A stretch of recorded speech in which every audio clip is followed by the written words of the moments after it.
me, everyone? Oh, ish. Hello, good evening. Can you hear me now? Brilliant. Okay, I think we're ready to start. Are we doing a timing or have we just done that? We've already done it. Okay. Good evening, everybody. Welcome to this evening's meeting. I'm Councillor Claire Holland, leader of the council and chair of this meeting. As per... Right, is that better? Good evening and welcome to this evening's meeting. I'm Councillor Claire Holland, leader of the council and chair of this meeting. As per legislation, members of Cabinet are attending this meeting in person here at the Lambeth Town Hall. This meeting is being recorded and is being broadcast live. The recording of tonight's meeting may also be used for quality and training purposes. In the event that technical issues require the meeting to be adjourned and it cannot be restarted within a few minutes, further updates will be posted. Oh, that has changed now. Is that too loud now? No, okay. Further updates will be posted on the council's Democracy Twitter account at LBL Democracy. Shall I keep going until it's right? Yeah. Okay, for those of you who may not be familiar, the fire exits are here at these two doors, and there are toilets outside in the foyer here for both ladies and gents. So for tonight's evenings, we have one apology, and that's Councillor Mahamed Hashi. We have no other apologies this evening. Job share voting arrangements. As set out on the agenda, the portfolio for healthier communities operates under a job share arrangement. The current decision maker for healthier communities is Councillor Marcia Cameron. Councillor Jim Dickson will therefore not be voting at this meeting. Declaration of pecuniary interests. I've not been made aware of any, colleagues. Are there any declarations of pecuniary interest that have not already been declared? Thank you. Nobody has indicated, so we'll move on to the next item, which is minutes of the previous meeting. Are the minutes of the meeting held on the 7th of November agreed as a true record? Thank you, colleagues. I just want to then explain how this meeting is going to run tonight. We have two items for Cabinet to discuss tonight. And I'm proposing that each item lasts for up to 1 hour each, as Cabinet is due to finish by 7 p.m. And I've also been made aware that some of the panel of the first item will not be able to stay past 6 p.m. We will now move on to the first item. That is the response to the independent Kerslake review, strategic delivery of new affordable homes. I'm going to ask Councillor Adilypour to introduce the report. But before I do, I just want to say a couple of quick words. I want to thank everyone who contributed to this report, including residents, housing associations, other councils and interested stakeholders. And most of all, we're very, very grateful to the panel themselves, Lord Kerslake, Dick Mortimer, Nailin Senvarante, Dorian Leatham, Alexis Harris and Lily Kwong for bringing their expertise and insights to support our affordable housing delivery here in Lambeth. So I will now turn to Councillor Adilypour to introduce the item.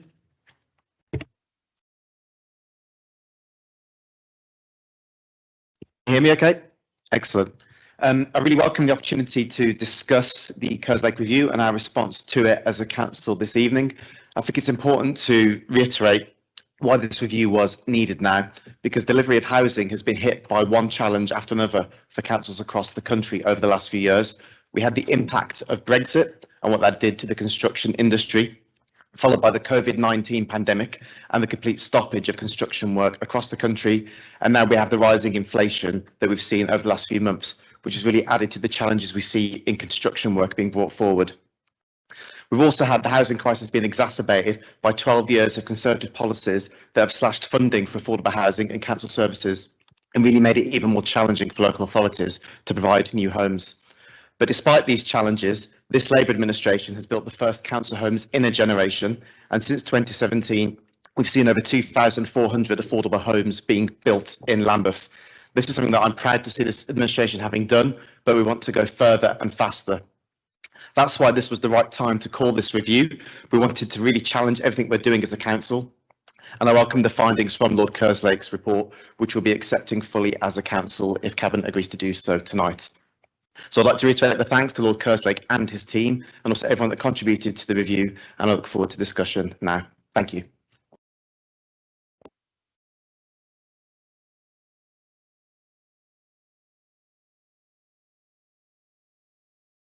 Yeah, we had technical problems about being in the basement today. I don't actually, and in fact the volume is even worse in the basement because those mics are more for streaming. I don't think we do have a hearing loop, but we'll double check. We'll double check whether we've got a hearing loop. Thank you for raising it. I'm now going to invite up Lord Kerslake and his team to come to the tables here and to address Cabinet.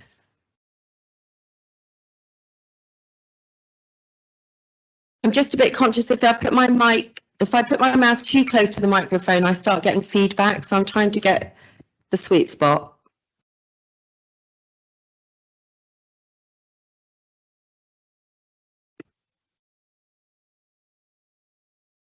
Good evening, Lord Kerslake and your team. I thought it'd be helpful to invite you to address Cabinet as you wish, and then I'll open it up for Cabinet to see if they've got any questions that they want to ask you. You use the mic by pressing the button on the right that looks like a profile of a face speaking. Well, thank you very much for that, Councillor Holland, and thank you very much for inviting us to address Cabinet, which is much appreciated. Now, you will have the report and the response, which are now in the public domain, so I don't plan to speak at length. We'll come back to questions later on, and we would, as a panel, welcome comments and questions on the report. I'd like to say a few words first, though, about the review itself before I come to the conclusions and recommendations of our review. The review was undertaken at the request of the leader and the chief executive.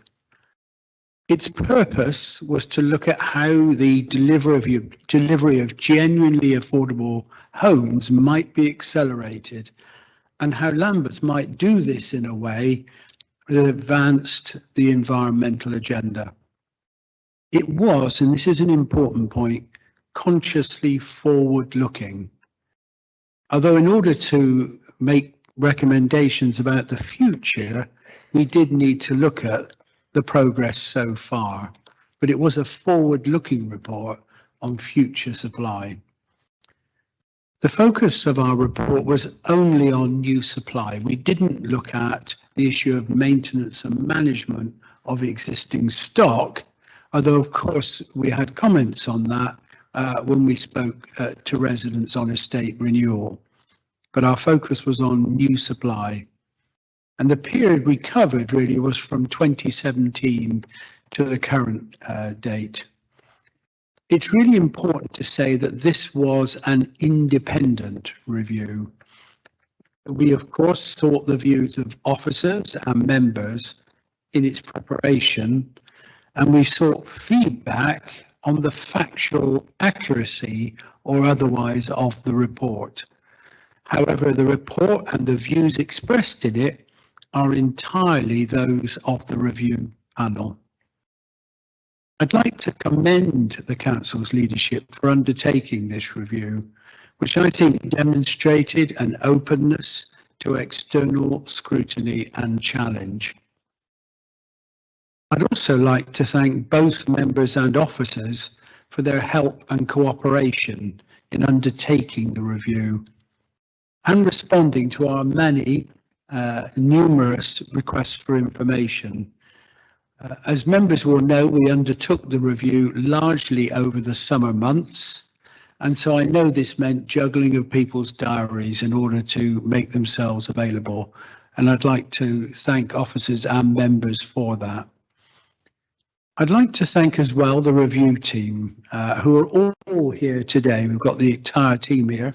Nayland Senavaratne, Dick Mortimer, Dorian Leatham, and excellent support from the support team, Alexis Harris and Lucy Kwong. Last but very definitely not least, I'd like to thank those residents in the 6 front estates for their contribution to the review, as well as we had contributions from those in temporary accommodation as well. We were hugely grateful for them sharing their experiences with us.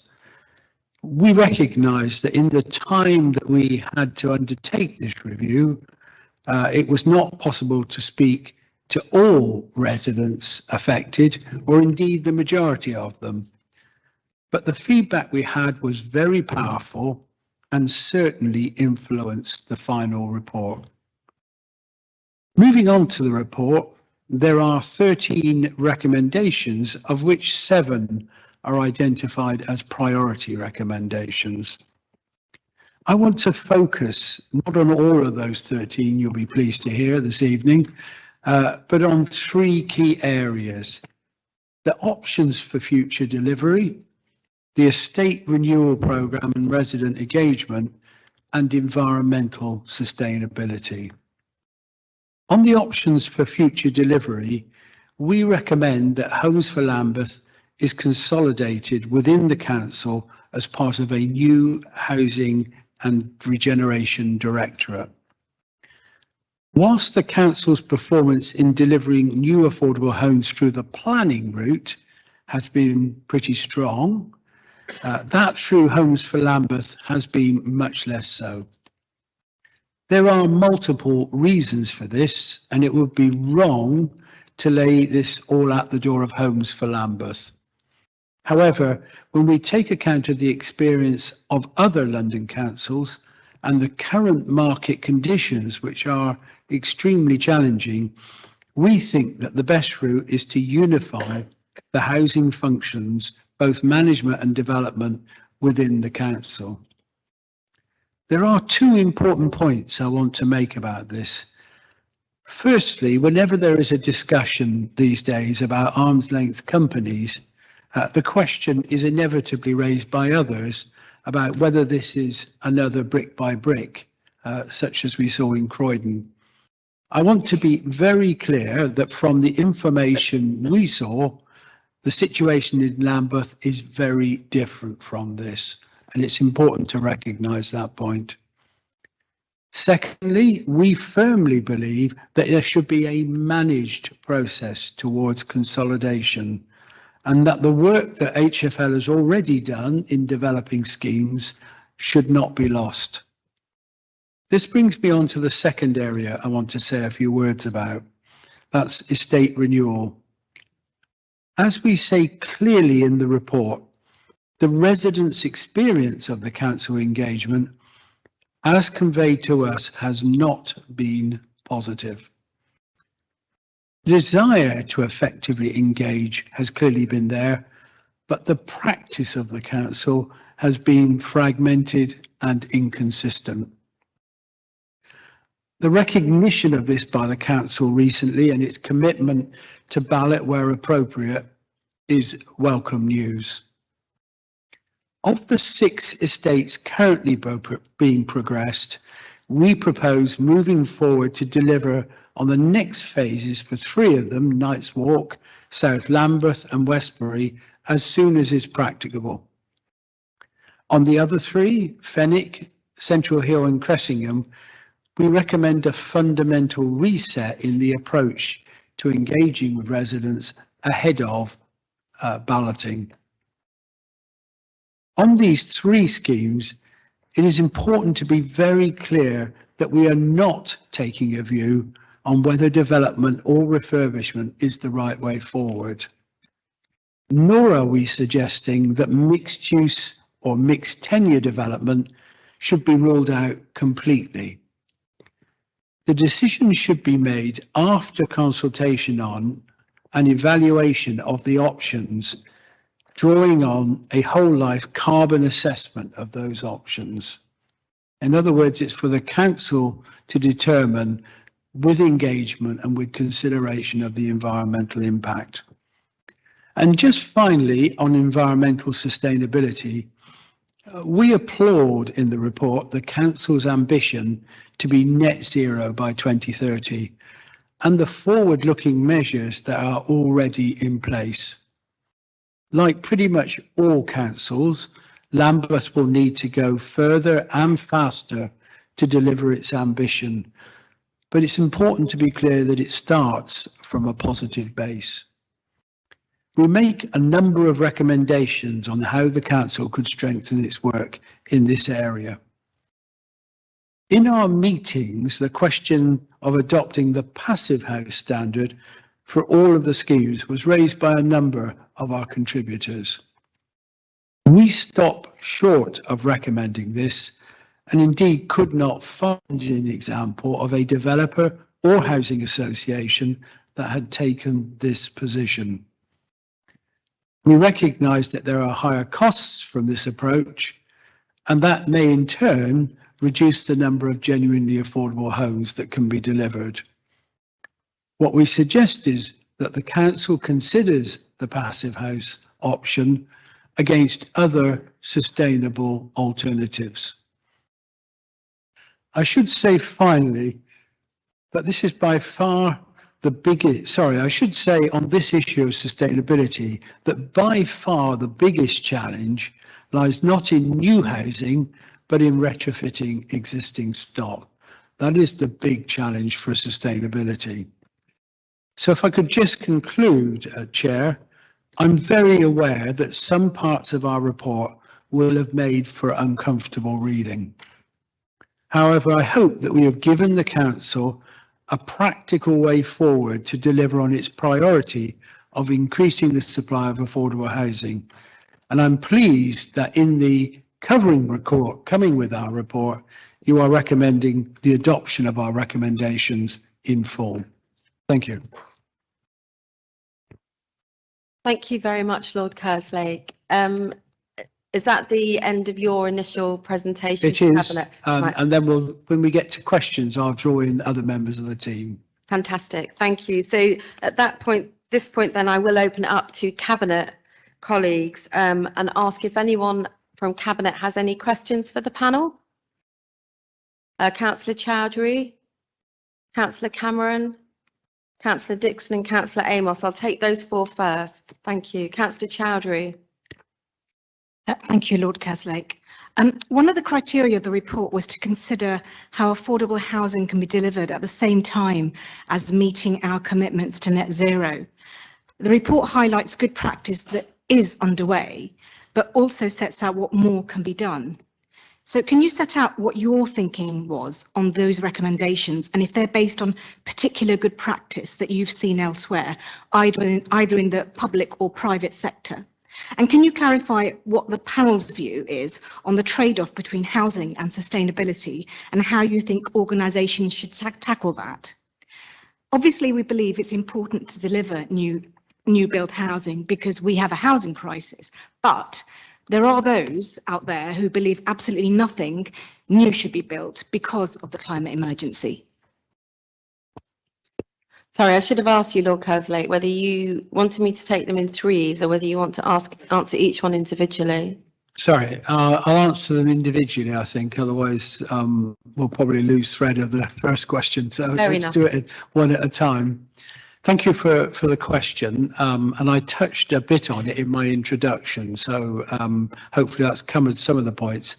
But what I thought might be useful on that question would be to ask Alexis to say a few words, particularly as she is on secondment from the GLA and therefore has quite a good insight into the kind of practice across London.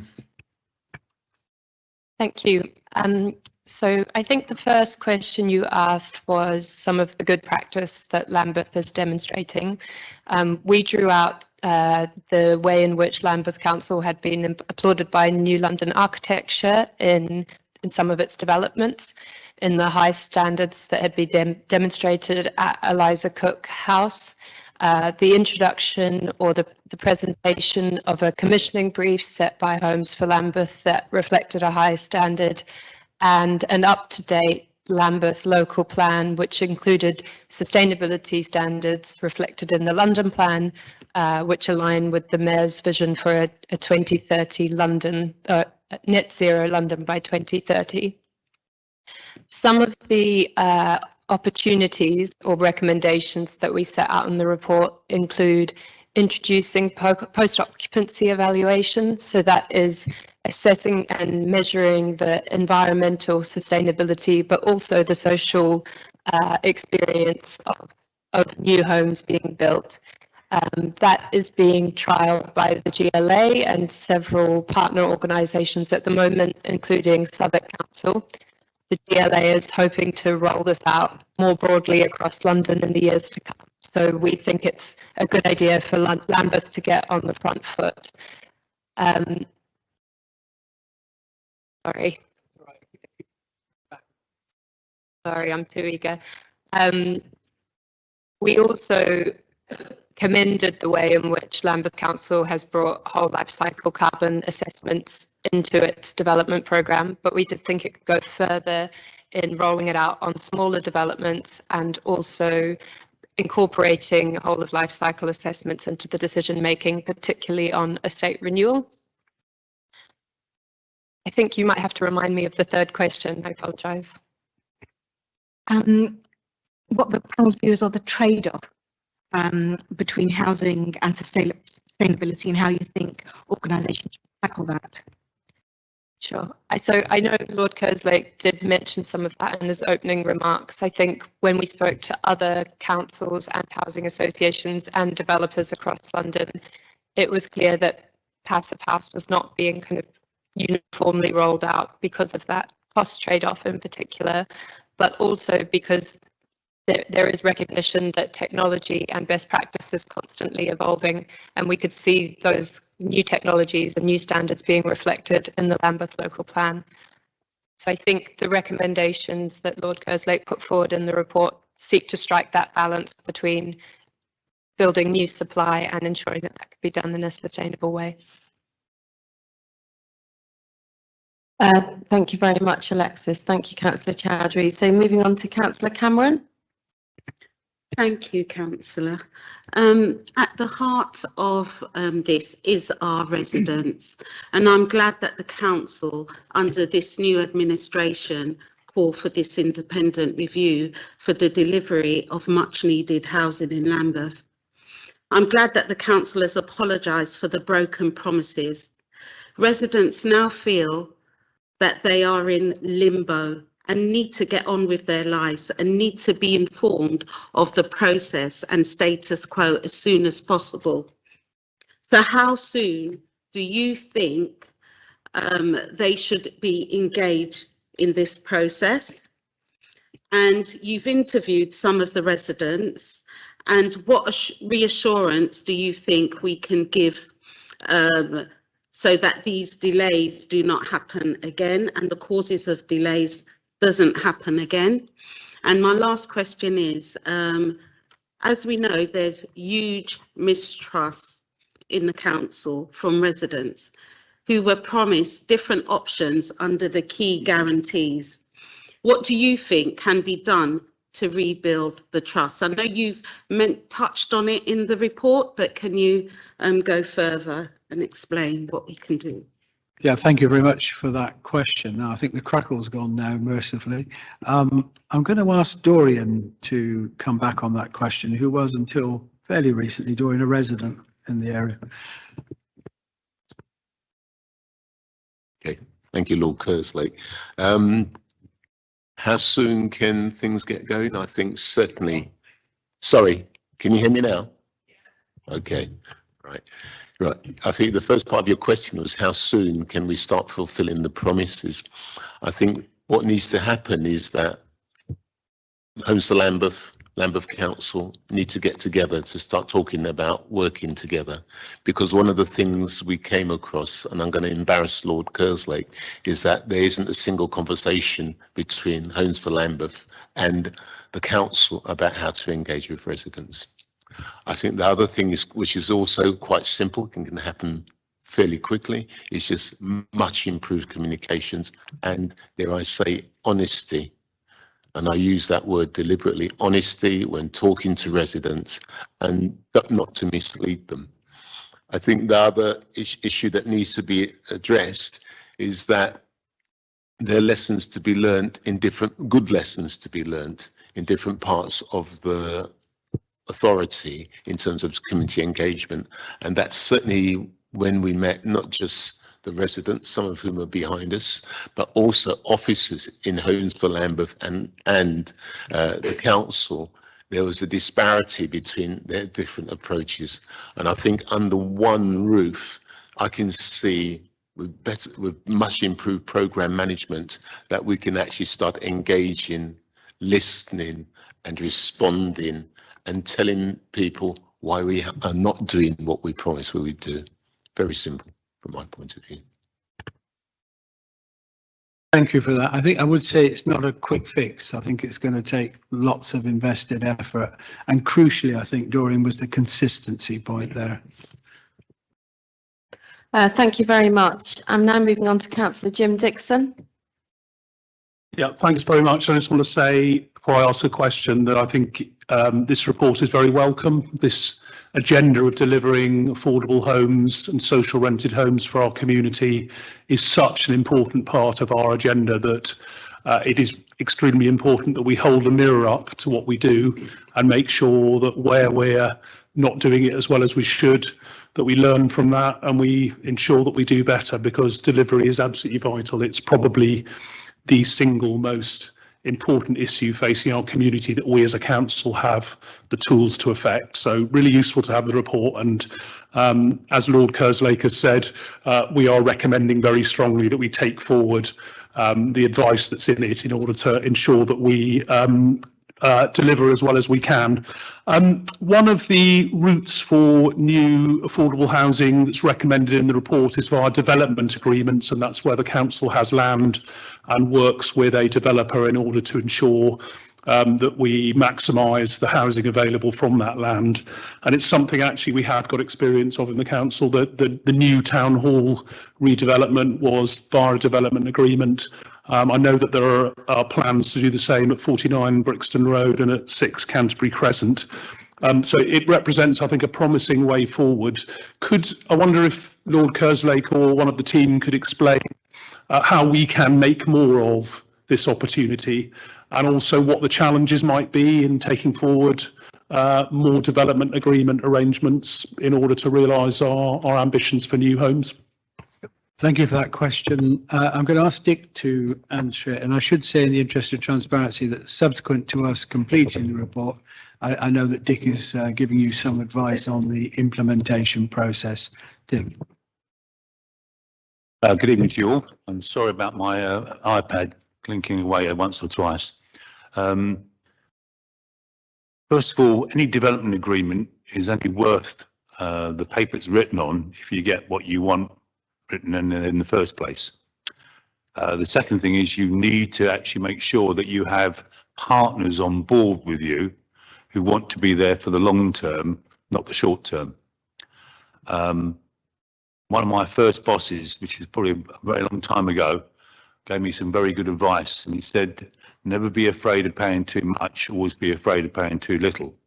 Make sure that you don't actually accept contracts that are at too low a level. Make sure that you insist upon the right level of affordable housing through the scheme. Be prepared to wait. Don't jump into a contract if the market isn't right. Be prepared to actually bring in private sector funding, because you'll get better value potentially. And also recognise that going into contract with the private sector probably means that you'll end up getting a better supply chain price than you would do if you did it directly yourself. I'll stop soon, Bob, because I can go on quite some time on this. Bob's laughing at me already, yeah. But the other thing I would be really careful to do is make sure you resource it. Make sure that you've got your own, they used to be called clerks of works, they're now called inspectors, but make sure you've got your own there. Another thing that's really important, this is a council relationship, it's not a development relationship. So your housing managers and your asset management staff need to be involved, and so do the residents. so that we know that we're getting the quality that we want out of it, and be innovative. Listen to what the market's telling you, what you can get for sustainability. I think when I helped write Peabody's sustainability strategy about 18 months ago, one of the things I learned, well, loads of things I learned actually, was that we don't know. We don't know some of the answers because some of the answers haven't been actually invented yet. But keep looking, keep reviewing. And my last bit of advice to you would be, never go ask for a design award for it till it's been occupied by residents for 5 years. All right, because then you'll really know whether it works. Thanks for that, Dick. Thank you very much. Turn around to Councillor David Amos, and then I saw Councillor Danial Anwu. Thank you very much, Chair. Lord Kerslake, thank you to you and to your team for your really important report. I wanted to ask a question which focuses, or ask you to focus on sort of current prevailing market conditions based on your current expertise and the discussions you're having, particularly with other boroughs in London. We as a council, it's clear in our position and our response to your report that we want to massively accelerate new homes delivery, but looking at some figures recently, in the last year, I think only about 5,000 homes were started, which is down by a half at 12,000 the previous year. And I think looking a little bit further back, there was a peak at 60,000. So if the London development market has stalled to such a large extent, what are the ways that we can respond to this as a council? Thank you. Thank you for the question. It's a very important one, actually, and I touched on it in my introduction, how challenging the current market is for everybody, I would say, for Peabody, which I chair, and indeed for Be First in Barking and Dagenham. But I'm going to ask Nayland to answer the question and give you a bit more of a sense of how big that challenge is. Thank you. I mean, that challenge is obviously affecting the whole country. Not just Lambeth councils up and down the land, but also the private sector in terms of looking at how they get on and deliver. There are quite a number of schemes around the country that are actually being put on hold at the moment because of rising interest rates, rising bill costs. So everyone's in the same position there. I think one of the things about bringing in Homes for Lambeth back into the council, and the council ultimately at some point moving forward with delivery, is that gives maximum flexibility to take a different view on where you're benchmarking certain things. So, for example, at the moment with Homes for Lambeth, you're having to charge a market rate for interest charges. Can you put your mic back on? Thanks.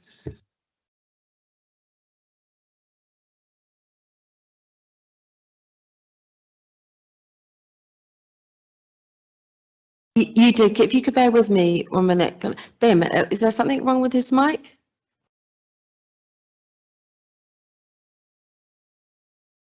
I'm just conscious that some people are struggling to hear anyway. Here we go. Is that better? So bringing Homes for Lambeth back into the council means that you can use the interest rates as they, I mean, even Public Works loan board rates are rising at the moment, but you don't have to put anything extra onto the development appraisal. At the end of the day, it means you're not creating false hurdles. Therefore, you're not affecting the viability. That's a big problem. So for the private sector, with increased construction costs, increased interest rates, the viability of those projects in terms of making a profit is affected. By taking control within the council, you can take a view on when your return is due. You can take a 40-year view, 50-year view, 60-year view. That gives you flexibility. It doesn't deal with things like construction costs at the moment because that's a pressure all around. But it enables you to take a view on how much you're going to spend and ultimately when you're going to see that return. So that's a major element of the recommendation of bringing things back in. I think also things like taking a portfolio approach to small sites, looking at the acquisition of existing stock. So while construction prices are rising at the moment, look at what's already been built or what's in the pipeline and what Lambeth can do in terms of acquiring stock from developers and companies that are already building. I think those are some of the opportunities to overcome those pressures. It's not an easy way forward because the whole world is challenged with this at the moment. But you having the control gives you the flexibility to deliver as you wish to deliver.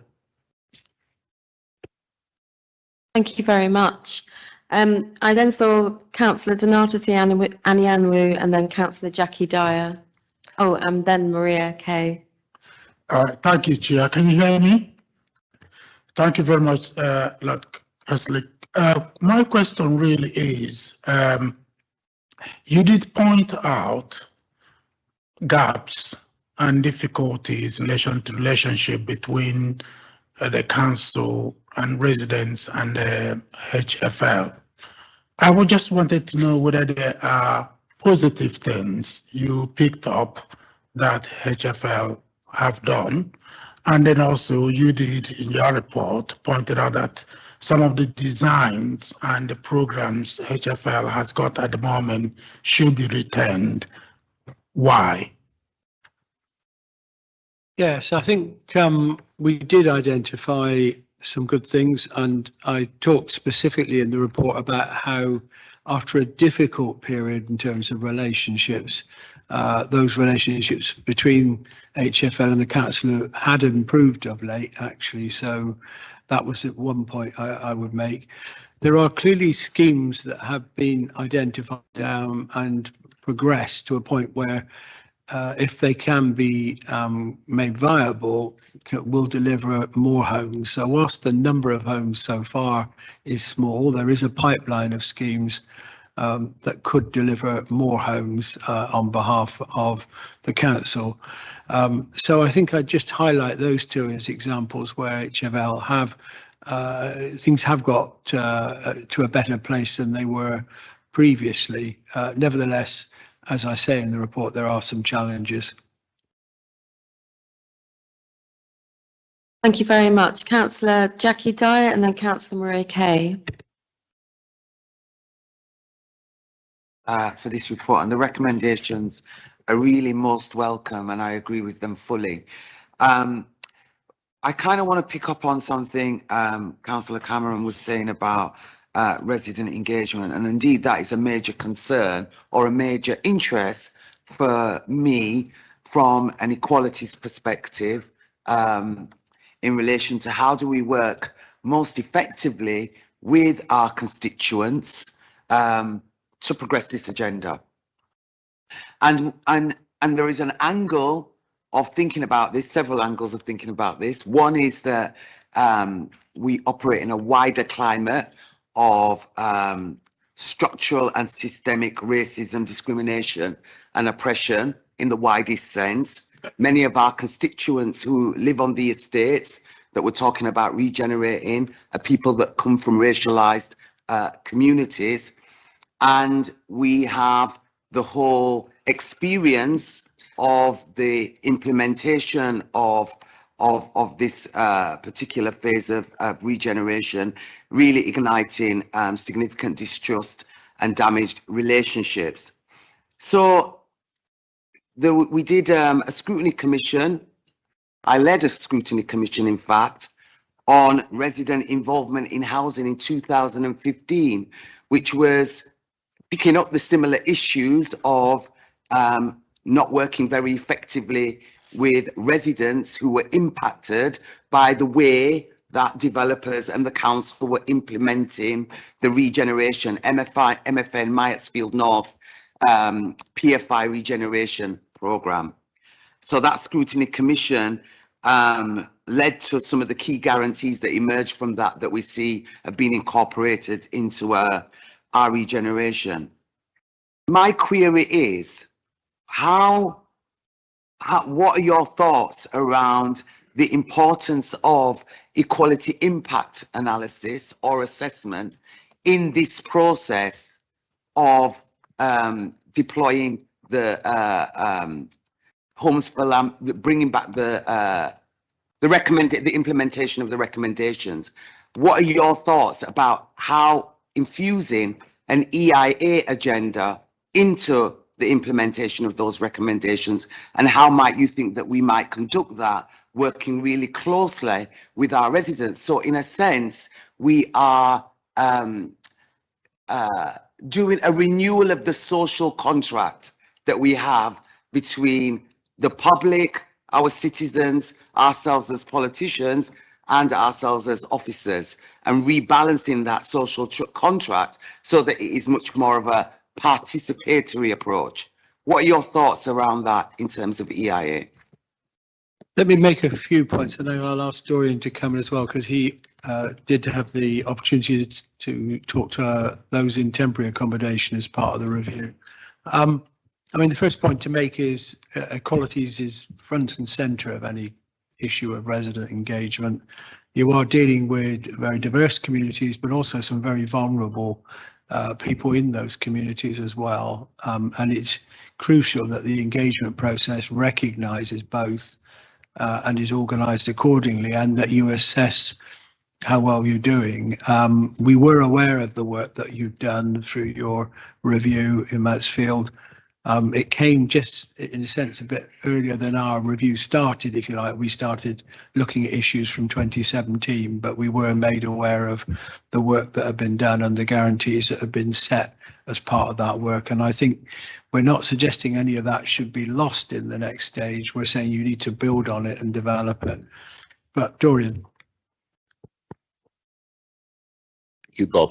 Yeah, I think critical, and going back to what Bob said earlier on, is that there's not a quick fix to this, okay? Because we've been operating, Lambeth, in engaging with residents in a certain way. But some of the things that we picked up is that it's not just about how the council engages with residents, it's also about contractors who put in developments on site. And we came across residents, the length and breadth of the borough, where there was just completely different practices, and no one was actually monitoring amongst the officer corps what was happening. You had differences of interpretation and opinion from Homes for Lambeth and by Lambeth Council officers themselves. So we need to make sure that there is one way of measuring the impact of what we're doing. So until we start doing that and put aside the differences, and I think, Nailing, you and I, when we went on a certain estate, there were differences between the officers who were taking us around, if memory serves me right. So we need to change the culture, change the processes, change the systems, but specifically, I think we need to take on board and ask and speak to the residents about what their expectations are. And that's my practice, and that's happened elsewhere. Thank you very much. The last Cabinet colleague who's indicated they wish to speak is Councillor Maria Kay. Thank you. I hope you can all hear me. I fully welcome this report, and under this administration, it's great that with the independence of this review, that this administration took residents' voice seriously in terms of the issues that have been raised and recommendations around HFL. My question here is mostly just surrounding the HRA account, and mostly that if where to bring this in-house. This means in terms of that, how certainty in terms of business plan could we have around the HRA? So I'd be quite interested to know the assurances around the business plan and the HRA for that assurance if we were to bring this in-house. It's a good question, and probably one that might take the rest of the evening if we did justice to it completely. But I'll make a couple of points, really. I think we do argue in the report that you could draw on the HRA for some of the schemes, but we also recognise that your HRA is pretty tight in terms of the headroom that's available within it. So what we essentially are saying is you may well have a mix of schemes, some of which come under the auspices of the HRA, some of which are not and are done out with the HRA, which is the current practice as far as Homes for Lambeth is concerned. What I think Niall was saying was that having the whole thing unified within the council allows you to, under a single housing executive director, allows you to be more flexible in the way you make your choices about this, actually. So what it's sensible and appropriate to charge to the HRA and what it's sensible to do out with the HRA, rather than having it kind of, I think, overly fixed and overly determined by the way you set the structures up. That would be my comment, but I would just know if you want to say any more. Just briefly on that, yeah, I think because of the way Homes for Lambeth has been set up at the moment, and with the procurement issues that surround it, you have to treat it as an external company. You have to charge interest rates at market rates. If you brought things back in-house, through the HRA or through the general fund, you can use interest costs as they are to Lambeth Council, and then you can take a view on how long you're borrowing for, as opposed to Homes for Lambeth having to act as a sort of private sector company and having to effectively make the development return within a short time scale for each project. Thank you very much. I can't see any other colleagues indicating, so I want to thank colleagues for those questions. That actually was a really rich conversation, so thank you very much for that. Panel, there are no further questions to you. So Lord Kerslake,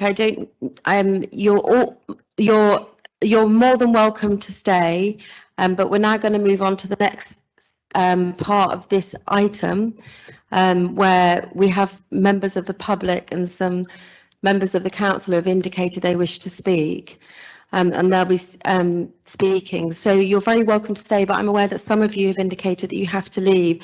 So you can either sit in the public bit or leave, and no one will think ill of you if you have to go, any of you. But I should like to thank you for taking the time tonight, if I don't get a chance to see you later when we finish this item. So thank you very much indeed for your time, and thank you for giving such considerate and thoughtful answers to those probing questions from Cabinet. Well, thank you, and we wish Lambeth all the luck you can have, really, in delivery of this vital priority that you have on affordable housing. What I suggest is we'll sit at the back for as long as we're able to stay. Obviously, you can call us forward again if you need to, but we're assuming now the next stage is over to you. Thank you very much, Lord Kerslake. So yeah, if I could ask you to take seats at the back, and we're going to go on to the next part of the meeting, which is we've had 9 requests to speak on this item. So I'm going to take these requests in groups of 3s. I'm going to take councillors first as our elected representatives. So the 3 councillors who have indicated they wish to speak are Councillor Jacqui Meldrum, Councillor Matthew Bryant and Councillor Nicole Griffiths. So if you would like to come up to the table, Councillor Griffiths and Councillor Bryant, and then Councillor Meldrum was unable to join us in person, so I understand that Councillor Amos is going to read. Sorry? No, you can stay there. Councillor Amos is going to read out what Councillor Meldrum wished to say. So I'm going to take Councillor Jacqui Meldrum in the guise of David Amos first. And you have 3 minutes. Thank you, Chair. So this is on behalf of Councillor Jacqui Meldrum, and these are her words. In my ward, I have 10 council estates, 3 homeless hostels and 2 sheltered housing schemes. I'm very sorry, I got that wrong. You have 2 minutes. I do apologise. We have so many different rules at different meetings. So you have 2, I'm going to let you start again and we're going to time it. You have 2 minutes. Okay. Apologies. I might bank that first sentence and carry on. Private developers want to transform the neighbourhood by building 1,000 new homes in tall towers without engaging local people and only offering to provide minimal homes for social rent. So I strongly welcome a review of the Council's social housing delivery arrangements at this time and in light of national and global economic situation. Lord Kerslake's recommendations seem a sensible way forward and in line with the ones he made to the GLA recently. But I'd also like to see Lord Kerslake's recommendations on gaining local community support for major housing development schemes. My overall concern is that we must not see these recommendations as a long-term solution to the massive shortage of housing at social rents in Lambeth and London. We must see these recommendations. There are no effective solutions to the shortage of social rented properties under the current national political environment. With other Labour councils, we must be working on what a new government needs to do to fix the broken housing system in the UK. In England, the largest form of tenure is 36% home ownership with no mortgage, followed by 28% home ownership with mortgage, 90% private renting, and finally 17% social renting. Of course, tenure in Lambeth does not match this national average, and all of us councillors know what a serious problem the lack of social renting in Lambeth is causing to so many lives. Devising a new housing strategy for the borough will be very limited in scope, and impact if it only considers the current unsustainable system we have right now under this government. Private developers are simply unable to profit from providing more than token amounts of new homes for social renting. 30 seconds. Nearly there. Planning policies promise 35% or 50% affordable housing, but viability, i.e. profit, is the true measure. The question is, who is to pay to subsidise social rented homes and how much funding is needed? Thank you. Thank you. And how much funding is needed? Thank you very much. That was from Jacqui Meldrum. Mm-hmm. Okay, so now I'm going to turn to Councillor Matthew Bryant. You have 2 minutes, Councillor, and I'll give you 30 seconds warning. Thank you, Chair. The Kerslake review is a truly damning report into the failure of Lambeth and its development company, Homes for Lambeth. It highlights the failure to deliver more social housing and affordable housing in our borough. Also, the failure to make use of £55 million of funding from the Greater London Authority. The failure of Lambeth to ensure effective governance was put in place to scrutinise this organisation. But most importantly, the failure to listen to the legitimate concerns of residents living on estates who are uniformly negative about their experience with Lambeth Council and Homes for Lambeth when they spoke to Lord Kerslake. I wanted in limited time just to focus on 2 issues this evening. The first is governance. The report lays bare what many have been saying for years. HFL Group Board does not have appropriate membership and has not been providing effective scrutiny of the HFL's overall programme. The ownership and stewardship panel, which effectively operates as the shareholder representative, is toothless. It meets irregularly, has limited engagement with the board, and is not effectively holding Homes for Lambeth to account. It is imperative that whatever new arrangements are put in place by the council, this proposed housing programme board or whatever, has a much clearer remit and includes representatives across the council, including opposition groups who have been excluded from the ownership and stewardship panel. You have 30 The seconds, second issue I want to Councillor. raise is finance. I think residents will be appalled by the amount of money that the council has continued to plough into Homes for Lambeth. A recent People's Audit report shows that the HFL has racked up over £10.5 million just in staff and board member costs. The report states that there are clear issues with HFL's financial control and financial reporting. At the latest count, the 4 companies in HFL have racked up losses of over £25 million. We need to know what steps the Cabinet take to recoup those losses, or are these losses to be borne by the council taxpayers of Lambeth? Thank you. I'm now going to move on to Councillor Nicole Griffiths. Nicole, you have 2 minutes. Thank you. I was expecting to have 3, but I'll speak really fast.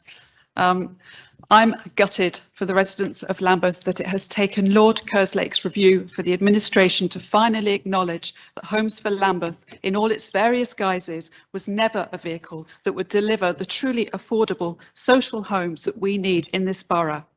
By pursuing with Homes for Lambeth, not addressing concerns about the demolition plans for our estates and not listening to the people who live there, this administration has grievously misserved whole communities. I can only hope that a new approach is dawning, not just words, but truly listening and taking residents' views and needs into account. Of course, we welcome the review. Green Council have been calling for it for years. It's good that the Cabinet will accept the recommendations, but this is just a first step towards fully addressing the multiple ongoing concerns on all the regeneration estates and elsewhere. The Kerslake review is about moving forward, but we need answers about what's happened in the past. A full independent inquiry into Homes for Lambeth is now due. Where have all the tens of millions of pounds been spent? Why were business plans accepted which were so weak and full of holes? Who was making the decisions to continually pump money into a failing business? And why did the Overview and Scrutiny Committee ignore the issues? Why was the Housing Scrutiny Committee not allowed to scrutinise Homes for Lambeth? And why were our call-ins dismissed? We have, a handful of council homes to show for all the money spent. The mismanagement of Homes for Lambeth is legendary. The governance from the beginning was disturbingly questionable. So now is the time to fully scrutinise every pound spent and every individual involved, and for them to be held to account for their actions. Lambeth residents must be told the truth and an acknowledgement made that millions of pounds have been wasted.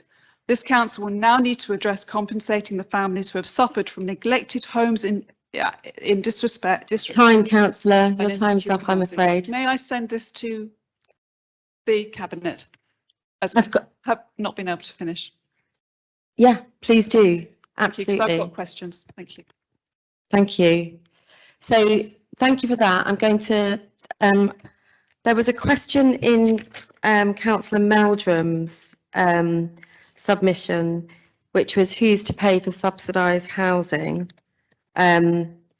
moving forward, and that was the only question other than comments on the reports that I picked out in that. I don't know if there's. I asked a question as well.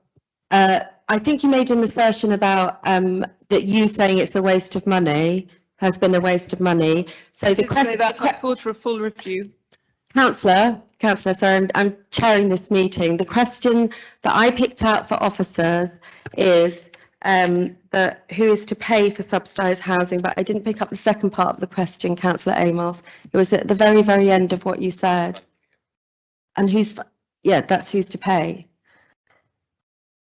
I think, I'm going to turn to Councillor, I've gone up in volume. I'm going to turn to Councillor Adilypour to respond to that. And how much, that was it. I knew there was a second part. Thank you, Chair. I just want to respond to a couple of the assertions made by the councillors.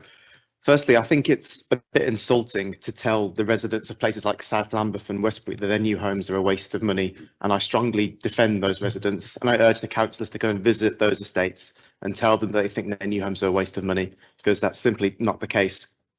HFL has problems, which is why we commissioned the report to investigate that.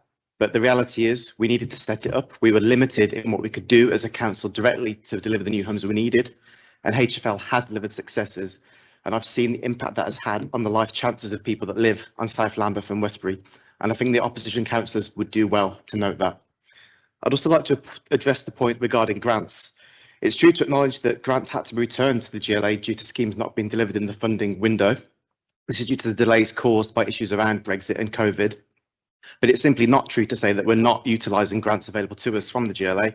We've been granted £28 million from the Mayor's Affordable Housing Programme, and this will enable us to fund 311 new affordable homes, with 212 of these being at council rent.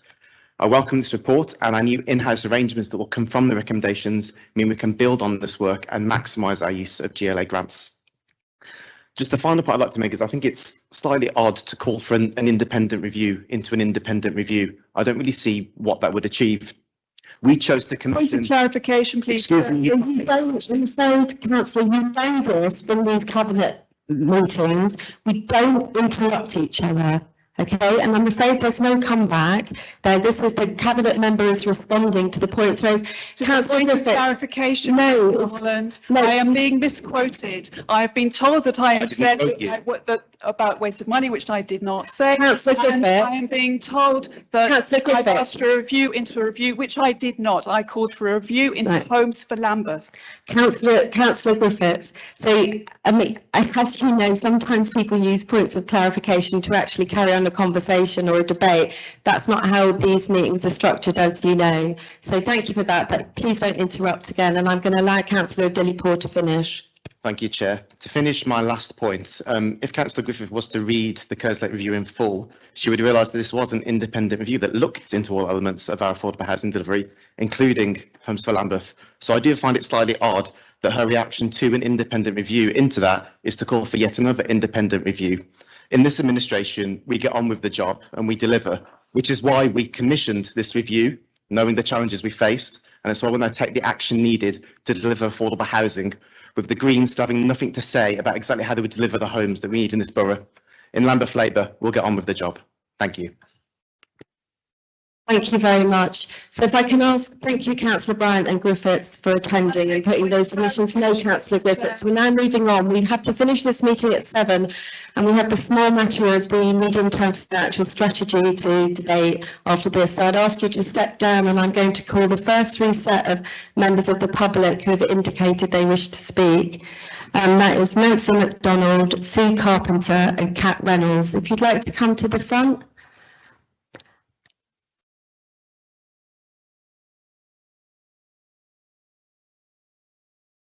Thank you very much for attending tonight. I don't know who is who, but if you could, who wants to start? Who's Nancy? Nancy, okay, if you don't mind starting, what happens is if you'll have 2 minutes, I'll give you a 30-second warning, and then at the end of the 2 minutes, I'll tell you when it's up.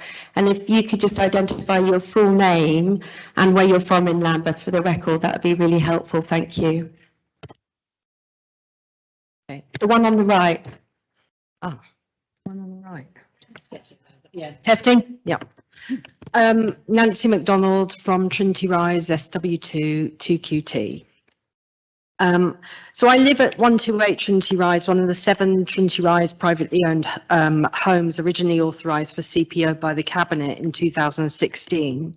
Along with Cressingham residents, we've lived with lingering uncertainty and anxiety regarding the future of our homes. Seeking reassurances, we've been told multiple times over the years by Lambeth in writing that our homes are not at risk. And to quote Lib Peck in written correspondence in 2018, where she says, I can confirm that 126 to 138 Trinity Rise will not be included in the Cressingham Gardens CPO. I hope this gives you the comfort and reassurance that you and your neighbours are looking for. These confirmations have come from 6 different individuals at Lambeth and have on 2 of these occasions been obtained by MP Helen Hayes and a solicitor acting for me during the purchase of my house. As owners of these homes, we've relied on these repeated assurances to make far-reaching personal and financial decisions. We've purchased these houses, settled our kids in local schools, spent significant funds on renovating, and in my case, invested huge time, money and effort into turning a derelict wreck into a family home. We would not have taken these actions without these assurances from Lambeth. The Kerslake report has now finally confirmed for the first time openly the number of homes Lambeth is planning for Cressingham, being at 1,002.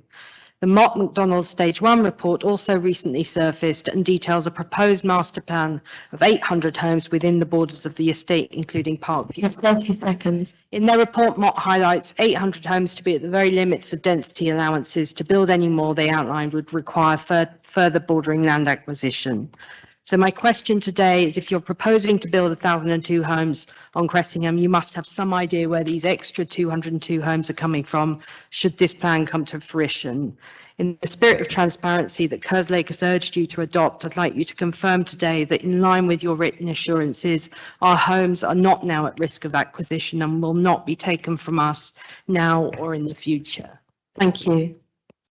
If I can turn now, is it Sue? Thank you, Sue. Nancy, would you mind turning your microphone off, please? Thank you. Yes, so I'm Sue Carpenter. I live at 1 Brockwell Park Gardens, which is adjacent to the recently proposed Ropers Walk development. And first of all, I wanted to ask about that this is a plan taken from McDonald's report, which is the site of Cressingham Gardens estate. I just wondered if anybody can see it, if you can confirm that that is the correct. Well, it's in the McDonald report. It's the one that's been used for everything. In this corner, within the boundaries, is the Ropers Walk Trinity Rise site that has been the part of the recent proposal that was granted planning permission by Lambeth for Homes for Lambeth. And what I want to know now is if you are following the Kerslake Review's recommendation for a complete reset for plans for Cressingham Gardens, and this is indeed part of the Cressingham Gardens estate, whether that also will be subject to a complete reset, and if that development is now off the table and it's going to start again with it. Thank you. Is that the end of your submission? Well, that's my question. I'd also like to say that several councillors have asked today how we can better listen to residents. I would suggest that you go first of all back to the 400 objections to the Ropers Walk development proposal, which were ignored when Lambeth granted planning permission to themselves effectively. Thank you very much, Sue. I'm now going to turn to Kat Reynolds. Sue, if you don't mind turning your microphone off, thank you. Kat, you have 2 minutes. Hi, my name is Kat Reynolds. I live at 5 Brockwell Park Gardens, adjacent to the Cressingham estate. And I'm seeking some clarity on your commitment to ballot residents on the earmarked estates, Cressingham Gardens in particular, per your council meeting of the 19th of October 2022 in response to the Kerslake review. And to quote Councillor Adilypour, that any decision of the future of the estates will be made in full consultation with a ballot in line with GLA guidelines. So can Lambeth please confirm that you now intend to ballot Cressingham Gardens residents, regardless of whether or not you apply for or receive GLA funding? Can Lambeth please confirm that all residents will be balloted on a clear, transparent choice between regeneration or refurbishment? And in this event, can Lambeth please confirm that Cressingham People's Plan will be put back on the table? And finally, will the outcome of these ballots be binding? Thank you. Thank you very much. Before I go to any officers, I'm going to turn to Councillor Adilypour, given that there was a reference to your commitment around ballots, and see if there's things you want to answer in there, Councillor Adilypour. Yes, thanks, Chair. Yeah, happy to reiterate our commitments. Anything that comes forward on Cressingham Gardens will be subject to a ballot, and nothing will proceed if that ballot returns a no on that proposal. Happy to clarify that. And in terms of who will be included in that ballot, as I say, we'll fully comply with GLA guidance on this to ensure it's valid by the commitments they set out.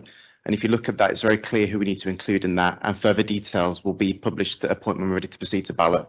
But just to reiterate, we'll consider all viable options around refurbishment and redevelopment of the estate. And when it comes to a ballot, that will be the choice that residents have, and we'll respect that decision either way. In terms of the Ropers Walk question, I'm happy to, again, to reiterate the commitment. The commitment that was made to you still stands. And in terms of the area being looked at for development, that has not changed. I'm happy to kind of go now to council officers to talk a bit more about the plans we have for Trinity Rise, Ropers Walk in particular. Thanks. Thank you. Thank you, Chair. Tom Branson, Director of Regeneration and Housing Growth.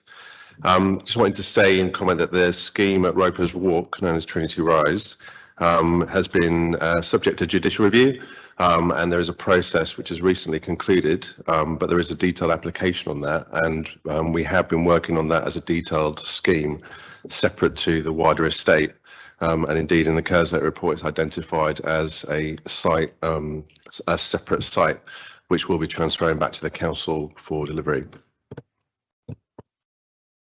Sorry, can I just come back? I can't understand how it can be a separate site since it is part of Cressingham Gardens estate. Are you able to explain that, Tom? Yes, Chair. It's a separate site. It's been part of the small sites programme, which has been identified as a number of individual sites separate to the wider estate regeneration schemes. Thank you very much. Well, thank you very much, all three of you, for coming tonight to put answer to my question, which was about the 7 Trinity Rise homes that were authorised for CPO, and we were reassured they were not going to be CPO. They were no longer on the table at all. I thought that question was answered by the officer and by Councillor Adilypour. Trinity Rise houses are. I'm sorry, the thing is, this is a meeting of Cabinet that meets in public. So I hear that you're saying that, but in my view, that was answered, that Trinity Rise is a separate small site development. I can't comment on a letter that you were sent back in whatever year you said you were sent it. 7 letters from 7 people at Lambeth. We're not part of the site. We're privately owned terraced houses. We're not part of the Trinity Rise site. We are 7 privately owned houses, which you authorised for CPO and then reassured us wasn't happening again. But our question now, is it back on the table again? Right. Yeah, that's what I was going to say. I'm going to have to ask that be remitted unless someone can answer it now. Can you, Tom? It's worth pointing out, Chair, there isn't an actual CPO in place for Cressingham. And obviously Councillor Adilypour was admitted to the ballot, which would take place before that. That's why I thought it had been answered in my view, as far as I understood the question. So if I could ask you three to step down, I'm very grateful for your time. And now I'm going to ask the next 3 residents who have indicated they wish to speak to come forward to the table. That is Guy Wickett, who I understand can't be here, so someone's going to read his submission out. Georgina Schuller and Galinda Glywowitz. Apologies, Galinda, if I pronounced that wrong. Do we know who's reading out Guy's submission? Oh, Farah. Farah is reading it out.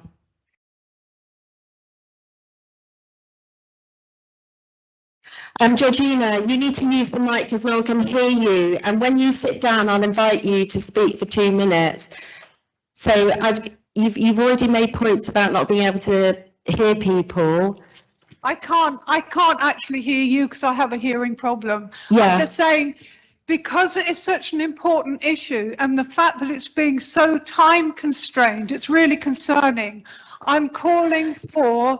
You are going to have your 2 minutes in a minute, and I'm going to first of all ask Farah. No, Georgina. No, Georgina. I'm going to ask Farah to read out Guy Wickett's submission, and when it comes to yours, you're at perfect liberty to make any points you wish to. The meeting is set in this way at every cabinet meeting, and that's how it's going to be conducted. So I'm going to turn to Farah now to read out Guy Wickett's submission, and then I'll turn to you, Georgina, and you'll be able to read out what you wish, and then I'll turn to Galinda. So Farah, I believe you have the submission from Guy Wickett. Yes.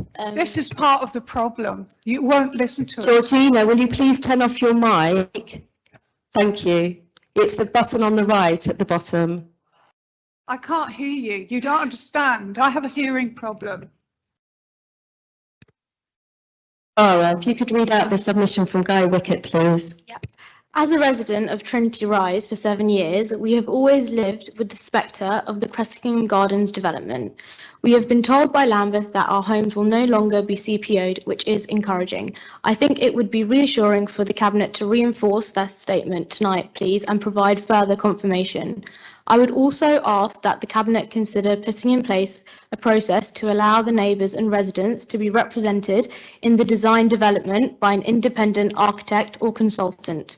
This person can work directly as part of the design team, representing their concerns, and will be more beneficial than a consultation process, which can be perceived as a box-ticking exercise. Roofers Walk development, a large number of residents and neighbours were unhappy with the insensitive design and the scale and mass of, however this is translated into a planning approval. It would be helpful to have some clarification on whether this is now also withdrawn and will be part of a new consideration for the whole of Cressingham Gardens. Thank you very much. So that was from Guy Wickett. I'm now going to turn to you, Georgina. Can you hear me?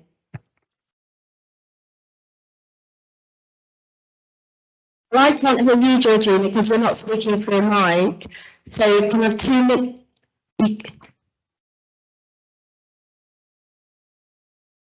You've got 2 minutes, Georgina.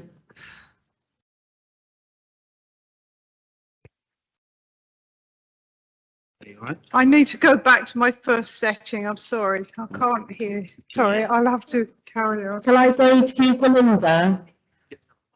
You speak first. Shall I go to Belinda while you sort that out? Am I coming to you, Galinda? Yes, you are. Okay.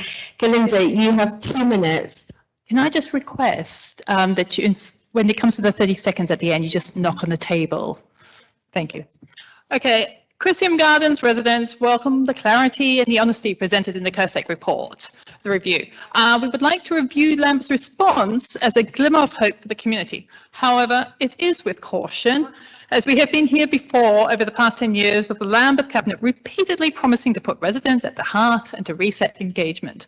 And I am a bit concerned tonight after hearing the response regarding the Ropers Walk. It's making me actually very angry.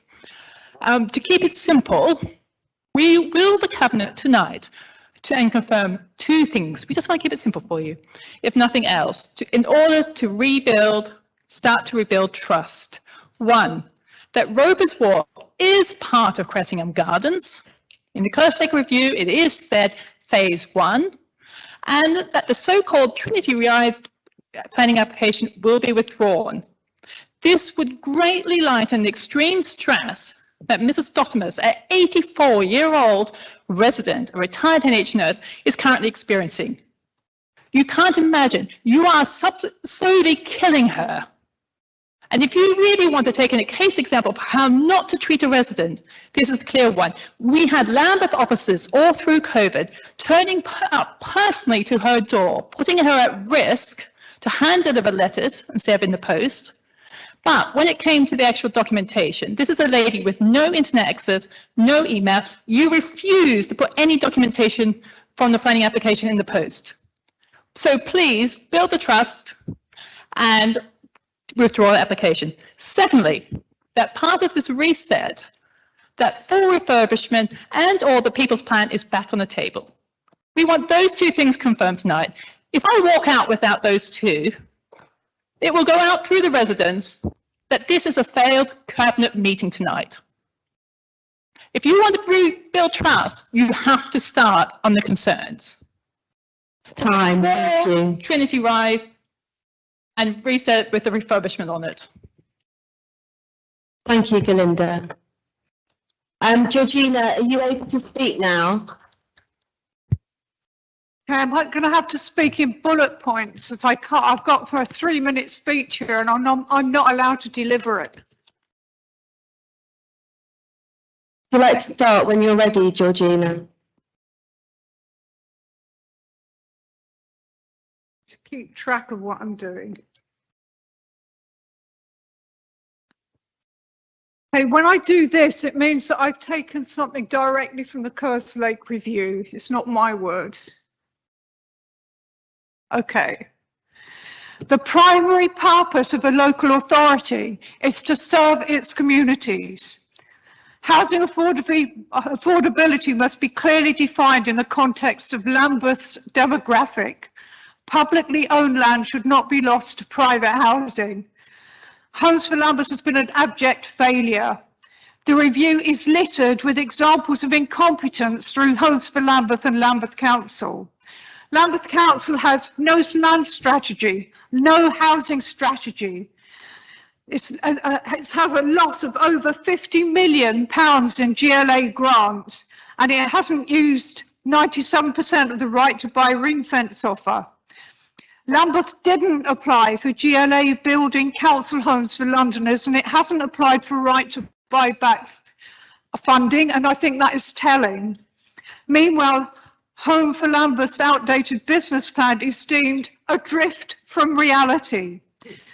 I welcome winding down Homes for Lambeth, bringing it back in-house, but worry that the same ideas will prevail and with the same management teams. The review says major upskilling and in-house training will be needed across the board. More accountability and detailed scrutiny will be essential. Tenants and leaseholders, councils and housing forums should be brought back. I remember at the last TC meeting, there was much concern about plans regarding Homes for Lambeth. You have 30 seconds, Georgina. Residents were never asked for this. It wasn't imposed on them. And soon after, engagement model was changed, lessening the democratic input from residents in a public forum. I worry that debt from Homes for Lambeth may be rolled over into the HOA. I can't say the rest. We must conserve and use what we have already, like repairing empty homes. Retrofitting should be the priority over demolition, so social and climate justice prevail. Listening is key. The climate emergency demands radical change, not more of the same. Thank you. We need Thank you very much, Georgina. Meeting and assembly so that tenants, residents, stakeholders can have an open dialogue with you before you make any decisions and to help inform your housing. Thank you, Georgina. Thank you. I'm now going to turn to Georgina. Would you mind turning your mic off, please? Thank you. I'm now going to turn to Danial Adilypour. Did you want to say anything in response to those points, Councillor? Yes, in terms of the question about Roper's Rise Trinity Walk, I think it was made clear in the last answer. I'm happy to say again, it's a separate small site programme and it'll continue to be treated as such, as we said in the last answer. In terms of what options will be considered as part of the plans for any refurbishment or redevelopment, any financially viable option will be considered. So if people come forward with financially viable plans, they'll be considered, deliberated with residents, before residents are then given the final say on a ballot. I can't be any clearer than that. In terms of the points made about GLA funding, as I said in my previous statement, which I think you've ignored, we've been granted 28 million from the Mayor's Affordable Housing Programme, and we're going to use this to fund 311 new affordable homes. 212 are going to be new council houses that will transform lives for our residents. And on the matter of right to buyback funding, I think it's important to point out that this isn't just a simple pot of money where we click a button and we get given some money to spend. We have to go through a process where we identify sites. Then we have to find most of the money ourselves, around 60% of the funds. Then, if the GLA agrees to it, they'll give us the remaining 40%. So this is something we're keen to try and do, but it's not a simple yes, no, here's some money, go and do what you like. We have to work with the GLA to identify the sites and secure that funding. I have a good relationship with the GLA and Tom Copley. We're looking to do so, and if we can bring forward a scheme in this way with those funds, we will do it. But it's important to point that people like to compare us with other boroughs. Some of the boroughs that are apparently seen as a virtue that we should copy are ones that have sold off their council housing stock and are looking to reinvest it through the right to buyback fund. We're not doing that here. We've not sold off our council housing stock, but when we can access GLA funds to improve and increase our affordable housing delivery, we'll do so. And I'm happy to make that clear. Thank you. Thank you, Councillor Adilypour. Did any officers want to come back? No, that's been covered. I think you have an opportunity to come and ask questions in a minute, Councillor, so we'll do that. So I'm conscious of the time. We've already gone 26 minutes over time, and there's a next stage we have to go through of this report. Glinda, I'm afraid that we've run out of time now. Just for all the officers, you made our decision clear. It's war now. We're going to take Roper's Walk all the way to the cause. You've got it's not started. You are killing our residents, and this Glinda, you have failed. Thank you, Glinda. Thank you, Georgina. I'm now going to go to the next stage of this is a cabinet. Please commit to having an assembly so that we have a longer discussion. This is a cabinet meeting about a cabinet paper. We have the medium-term financial strategy to discuss, which, given the government cuts that we've had, we've got to look to make over £40 million worth of savings over the next 3 years. So I'm really keen that we get onto that. So I'm very, very grateful to all the members of the public who have turned up tonight. Thank you for your time. I'm now going to move to the next stage of this item, but because we haven't yet considered the recommendations as a cabinet, and so, excuse me, sorry, we have listened to everybody who's turned up and asked to speak. So if we can move on to the next bit so that elected representatives can have a conversation. I'm now going to open this out to cabinet members to see if there's anything that they would like to say or ask of our officers about this. So Councillor Kay, you indicated you wish to speak. Councillor Kind, you wish to speak. I'll take Councillor Kay first. It's not so much a question, but more of a comment around the housing strategy. But I can ask Neil Euston to speak more about that. But just to advise Cabinet that in terms of housing strategy, that this has been work in progress. Over the last year, I've been doing pre-consultations with stakeholders, and the reason why the housing strategy has currently not been presented yet is because I've been waiting for the Kerslake report in order to ensure that those recommendations are part of the housing strategy, as opposed to the housing strategy just being a housing management strategy. So the strategy is in place. In terms of the consultation, there is a time frame that will be discussed, and cabinet members and officers will look at how best to present it in terms of consultation. So I do take on board the issues that have been raised around the housing strategy, but just to confirm that work is currently being done with the strategy, and so it's wrong to say that there isn't one at all, because we are working on it. Thank you. Neil, would you like to add a bit more to that at all? Yeah, I'll just add to that what Councillor. Just so you know for the record. Sorry, yeah, I'm Neil Euston, the Director of Housing.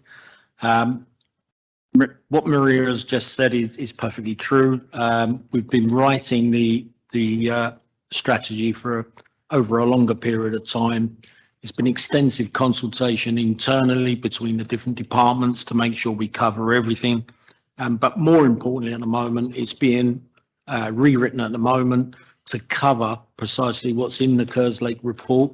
So we will have a full document that will go to consultation very quickly in the new year, and we would hope to have it in place to go public quite quickly then.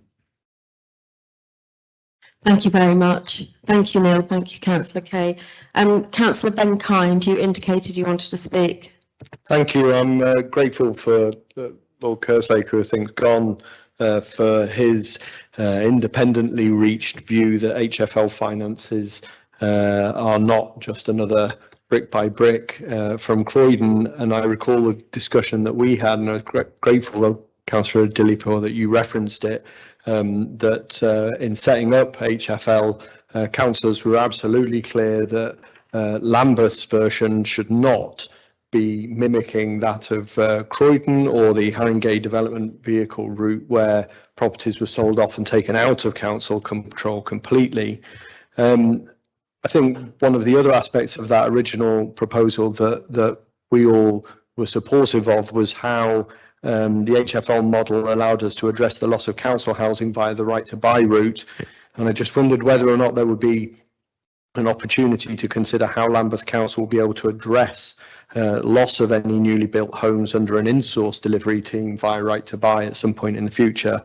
I also wanted to say that I absolutely support the recommendations in the report, especially the reset of engagement that Lord Kerslake has outlined, particularly for Cressing Gardens, Central Hill and Fenwick estates. And I know that we've heard tonight about the panel's recommendations in that regard, but I wondered, Councillor Adilypour, if you, and I'm grateful that you clarified that all options are on the table, but also whether or not you may be able to further expand on how you think the council should actually go about delivering that reset, and whether there needs to be any commitments about timelines for delivery. Thank you, Councillor. Councillor Adilypour, do you want to respond? Yeah, happy to elaborate as much as I can. I think it's based on the answer I gave at full council that we do need to completely reset the engagement with residents. And as part of that, I think it's about rebuilding the relationship from square one. And the council has a big role to play in making sure we do that and rebuild that trust. And as part of that, yes, I think we want to get to a place where very soon we've got into a position where we can talk about what the timescales look like in terms of proceeding to the master planning stage and when it might be possible for a ballot to take place. So as part of that reset of the engagement work, I think a big piece of work will be looking at what timelines are achievable and communicating that to residents as soon as it's possible to do so. And I think there was a question in there also about how we address the loss of homes through right to buy. yeah, I mean, apart from the Labour government changing the law, I'm not sure that there is an answer, but maybe an officer can advise me. Thank you, Chair. I think I just wanted to come in on the Cressingham point. I know that, excuse me, I just wanted to echo Councillor Adilypour's point there. Officers are committed to the process that's been outlined by the Kerslake report in terms of the reset, in terms of engagement with our residents, and that's what we fully intend to do in the new year. Thanks, Tom. Are there any other questions or comments from Cabinet? No, I can't see anyone indicating. Danny, you've spoken quite a lot. Did you want to say anything else, or are we going to wrap up? Just very quickly, as I say, we commissioned this review because we want to get on with the job of delivering more homes for our residents. We have some notable successes in places like South Lambeth and Westbury, and I'm proud of the work we've done as an administration to deliver the first council homes in a generation. Please do not interrupt me from the audience, it's quite rude. Excuse me. Thank you. Thank you.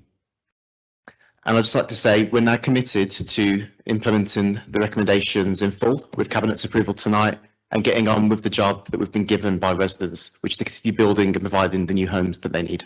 Thank you. Thank you, Councillor. Yeah, I want to thank everybody for speaking tonight, members of the public, officers, councillors and the panel who came. And, you know, the report makes for tough reading, but I think it's clear from the conversation tonight that we're committed to how we deliver more generally affordable homes, particularly as we face an economic crisis on top of 12 years of Tory and Lib Dem austerity, which means that, you know, our clients, our residents are facing terrible situation in their lives, and we know that the way we can help them is to provide a warm, safe home for the thousands of people on our waiting list. So I'm going to now move us, colleagues, to the recommendations. They are on page 6 of the agenda. There are 3 recommendations. You've all got them in front of you, so I don't intend to read them out unless anyone needs them read out. Okay, can I ask, are these recommendations agreed?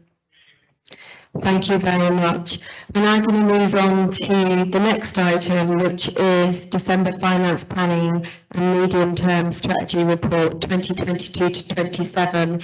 This is about the financing of Lambeth Council over the next 4 years in the light of an economic crisis. So the officers who were attending for the previous item, you don't have to stay for the next item if you're not being required to speak or to address questions. So I'm just going to give anyone the opportunity who needs to go. Otherwise, I'm going to move on. I'm going to be turning to Councillor David Amos, Cabinet Member for Finance and Cost of Living, to open this item. Thank you very much, Chair. Tonight I'm presenting Lambeth Council's medium-term financial strategy, which I'll refer to as the MTFS, for 2023-24 all the way through to the end of financial year 26-27. And I'm asking Cabinet to both note the report and also to approve it. So since we last reported on the MTFS, agreed to by Cabinet in July 2022, the country has experienced unprecedented shocks to the economy in the wake of the mini-budget from the then Conservative Chancellor of the Exchequer in late September. The untargeted, unfunded tax cuts triggered a historic fall in the pound, requiring emergency intervention from the Bank of England to prevent the collapse of the bond market, and the subsequent political turmoil saw the UK have its 3rd Tory Prime Minister in 7 weeks. Last year's spending review, following 12 years and counting of Tory austerity, we saw local government funding only just return to levels seen in 2010. Since then, inflation has rocketed above the assumed level within that spending review, as well as significant tax rises and spending cuts announced by the Chancellor in his autumn statement. Despite much tumult, 12 years of Tory austerity continues, And yet again, local government faces significant uncertainty on future funding in a range of areas. We don't hear till Christmas what the details of the local government settlement are going to be. Alongside the surge in inflation, pre-existing demands have increased on services in children's and adult social care, health services, and services supporting people who are homeless, adding to the budgetary pressures that Lambeth and many other local authorities right across the country are facing. In July, the council, we declared a cost of living crisis and stated our support to support Lambeth's families through the crisis as our #1 priority. Lambeth Council will continue to do all we can to protect our most financially vulnerable residents, to alleviate the pressures on those who are having to choose between eating and heating. We're doing a number of initiatives. We're increasing our council tax support by 3 million, which will help the poorest residents in Lambeth that struggle to make ends meet, reducing the bills of almost 7,000 households, with most seeing their bills reduced to nil. Secondly, we're increasing funding for independent advice agencies for those residents that require additional support. Thirdly, we're distributing over £8 million through a cost of living support package, which is targeted support for those who need it most, from free school meals during the school holidays for families on low incomes, to providing direct payments to households struggling to pay their bills, and working with Lambeth's great food banks to make sure everyone who needs it can get help. And fourthly, we're working with the voluntary sector to introduce warm spaces, which we made an announcement about fairly recently. And we've already have over 20 warm spaces in Lambeth, many more in the pipeline. We will continue to take every opportunity to deliver for our residents and support vulnerable people in our communities. But we also must be honest in our ability to do so in the face of gradually reducing grant funding, rising inflation, and ever-increasing demand on our essential day-to-day services. We will be making efficiencies in how we run our services, raising increased income, and sensibly using some of our reserves to protect the services residents rely on. It is clear that rising prices in the shops, unprecedented jumps in energy bills, and interest rate spikes are having a huge impact on households, businesses, and the public sector across the country. Our budget is no exception. London councils, which brings together on a cross-party basis 32 boroughs in the City of London, has done some analysis, and it's shown that surging inflation and demand for services mean boroughs right across the capital need to make over £400 million of savings this year, rising to £700 million next year.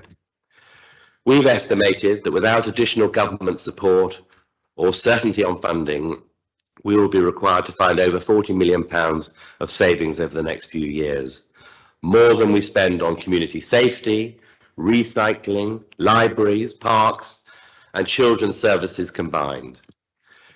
Now, a huge amount of work has been undertaken over the summer to draw up the proposed financial report, involving us as Cabinet, senior officers and staff right across the council. And the approach to close the financial gap has been governed by key principles, and these include income generation where reasonable, protecting preventative services, supporting measures to relieve cost of living pressures, avoiding compulsory redundancies, actually any redundancies, and fulfilling our total commitment to equality, diversity and inclusion by undertaking equality impact assessments. This Tory government continues to ask councils to do more with less, despite years of underfunding at a time when people are relying on them more than ever, whilst allowing inflation to erode the spending power of local authorities such as us. The cost of living crisis is leaving our lowest income households in dire circumstances, and the Tories' only solution is to offer councils the ability to raise council tax more, which means that poorer areas like Lambeth can only raise a fraction of the money that wealthier communities can do. Public services shouldn't be reliant on this piecemeal and insufficient approach to government funding. We need long-term and sustainable funding for the services people rely on. Combined with the economic crisis created by the mini-budget in September and the twin shocks of both Brexit and COVID-19, more than ever, people in Lambeth need investment in services, not further Tory cuts. The government needs to do more, and we're calling on the government to provide more support in the face of the incredible pressure many households in our borough now face, paying their bills and feeding their families. Despite multiple pressures and uncertainties, Lambeth Council's financial forward planning mean it is on track, we're on track to deliver a balanced budget next year. And we have plans for how to meet the remaining shortfall in the future years, the period of the MTFS. However, the report is clear that during the predicted economic downturn and without further government funding, local services face significant pressures in the year and the years ahead. I would like just to end by thanking our workforce for their tremendous commitment, their expertise and their hard work, providing vital local services and help to those most in need across our borough. So I conclude by asking Cabinet to note and improve the medium-term financial strategy. Thank you very much. Thank you very much, Councillor Amos, and I think those in Cabinet at the table agree with every single word you just said. So thank you for putting it so articulately. We've had one person who's indicated they wish to speak, and that's Councillor Matthew Bryant. Matthew, would you like to come up to the table?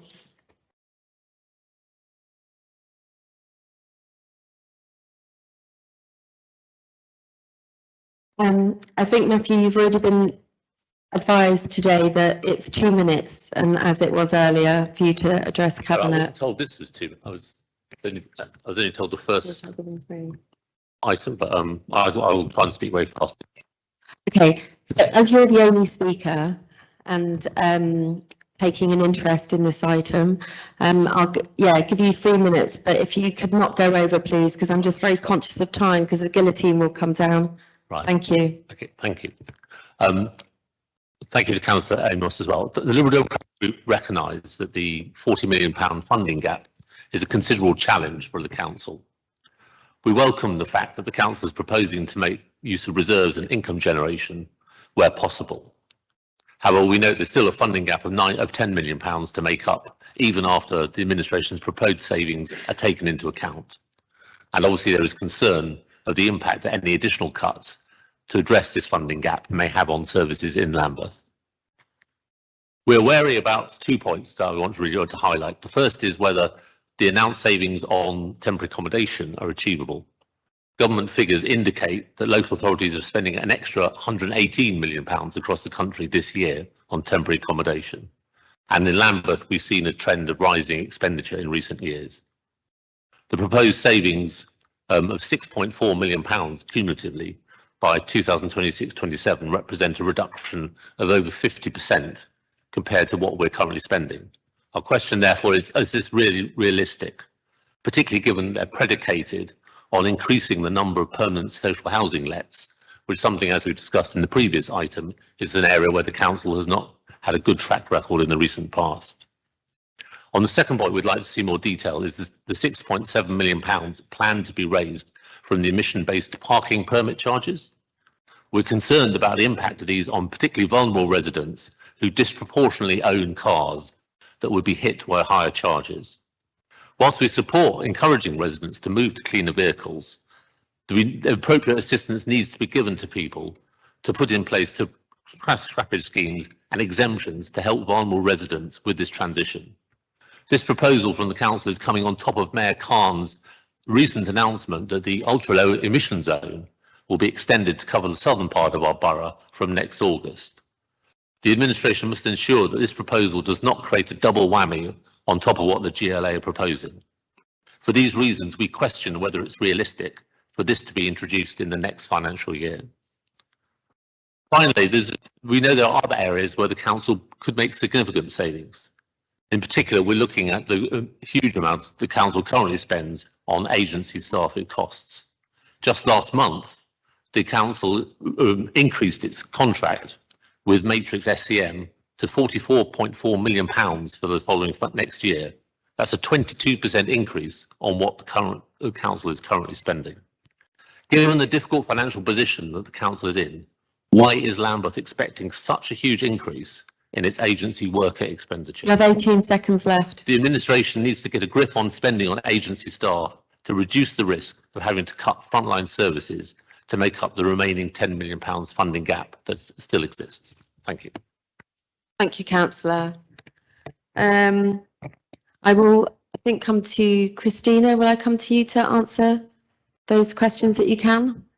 Yes, and I'll direct them to others where necessary. Thank you very much. Christina Thompson, Acting Strategic Director of Finance and Investment. Just to clarify one point, in terms of the use of reserves, we're not using those to effectively replace savings. They are actually being used to smooth out the need for us to do some things in year one and year two.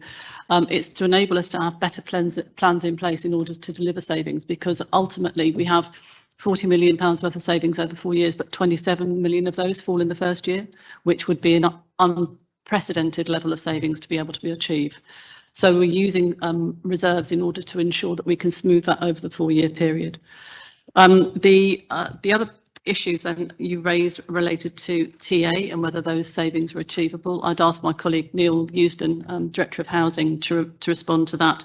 And on the aspect of emissions-based parking permit charges, colleague Venetia to answer those. And what I will take is the issue around agency staffing costs. Absolutely agree that we should be not spending as much money as we currently do on agency. And there is actually a piece of work happening at the moment with the Director of Housing, Human Resources and Organisational Development, where she is challenging each of the departments to look at their use of agency staff and to come up with ways in which we can reduce that. The reason that we have increased the contract with Matrix is because we've extended it for a further year. We're going out to procurement for a new contract in the future, but we had to extend the contract because the market wasn't ready for us post-COVID, and so we're now looking at a new approach to our agency staffing. Thank you, Christina. Neil, did you want to address the TA point? Neil Eusden, the Director of Housing. Yeah, we are confident that we can make those savings proposals. I think it's worth just making the point. We have the best record for homelessness prevention in the whole of London, and we will concentrate our efforts on trying to prevent homelessness rather than deal with it afterwards.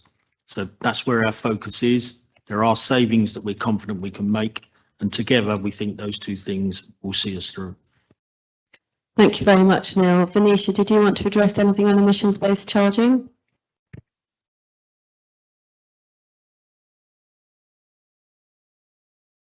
Thank you, Neil. Venetia Reed-Baptiste, Acting Strategic Director, Resident Services. I think your question is primarily twofold, whether there'll be this double whammy in terms of GLA changes around low emission zones. On that one, we will start consultation back end of January. We know by then everything that GLL is working on would have been sorted. So we're quite sure there would be no double effect, no double whammy on that. In terms of support we may offer around supporting residents who might want to move to low emission type vehicles. Our cabinet member has been very clear with us in terms of payment arrangements, what we do on monthly payment, direct debits, etc. And we've worked with her to ensure that's something we can offer from the start. But likewise, we're looking at EV charging, how we make that cheaper going forward. Additionally, working with TfL around grants that might be given to support people who look to move to low emission based vehicles. So those are the things we're working on currently. Thank you very much, Venetia. So I'm going to now turn to Cabinet colleagues and see if there's any questions or comments that anyone wishes to make on the MTFS. Councillor Benkind. Thank you. I think just to add in on agency workers, Councillor Bryant, that obviously there's a particular challenge in children's services that is the case across all local authorities in London. In fact, many local authorities outside of London increasingly facing the challenge on the recruitment and retention of social work professionals, and that a contribution to the organisation's use of agency staff comes from Children's Services. So I'm happy to meet with you and Andrew separately in order to discuss what we're doing about that. But I just wondered at the same time, the council's workforce is one of its best assets, and whether or not, from my previous experience working for a trade union, one of the sort of first things that happens with some authorities is they reach for redundancies as a way to manage challenges within the budget, and whether or not there was any sort of commitment that could be made around exactly where redundancies may fall on this. Councillor Amos, if there's anything you could perhaps say about the role that redundancies play in our attempts to try and avoid losing that valuable resource that we have. Thank you, Ben. I'm just going to take the other two first, and then I'll come back to you, David. Councillor Donato Saniambu. Thank you very much, David. Absolutely delighted in relation to the longer period of support with resources to advise agencies that are working with vulnerable individuals.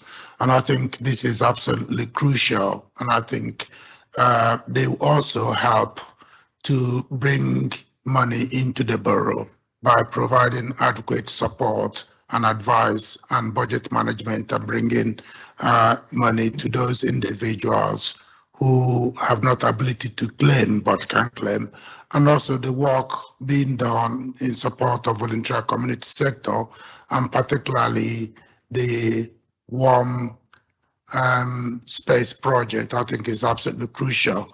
It will be good as well to extend that, and I'm sure you're doing that, to the libraries, because again, libraries are community space, and a lot of people use the libraries not only to read, but also to keep warm and safe. Thank you, Donatus. And then Jim Dickson. Yeah, just a couple of quick comments, just to come back on the suggestion from Councillor Bryant that there may be savings in here which aren't achievable, and therefore, as part of a medium-term financial strategy, we're going to be looking at having to take difficult proposals again if these can't be made to work. Just to say, for the point of view of health and adult social care, we have looked at this very carefully. We are confident the package in here can be achieved. The principle has very much been, as it is throughout the savings package, you can see, to keep savings away from the front line as far as possible and try to find ways of doing things in a more effective and efficient way within the council, so that services, particularly in health and adult social care, for those who are most vulnerable in our community, aren't affected. I feel very confident with the current savings packages of the last 2 to 3 years that we're still implementing. We're doing that, and that we can manage these additional savings on top. Difficult though it is, given the financial constraints we've been placed in by central government, that we can achieve them. And the second thing, just to say, in sort of expressing support for the package that's here, we did receive some criticism over the last 2 to 3 years for building up balances within the council, rather than spending that money on frontline services and investing in new services. And now we're really seeing the reason that we did that, because we're faced with an incredibly difficult financial environment, coming one from the government and two from inflation. And we are, as has been said by officers, able to manage that by judicious use of balances in order to ensure that over the period of time we can smooth out what would otherwise be serious cliff edges in our budget. And I think that is good financial management and gives me confidence, one, that the medium-term financial strategy can be delivered, but two, that we can make the savings we need to. Thank you very much, Councillor Dickson. Councillor Jacqui Dyer wants to ask a question, then I need to go back to Councillor Amos.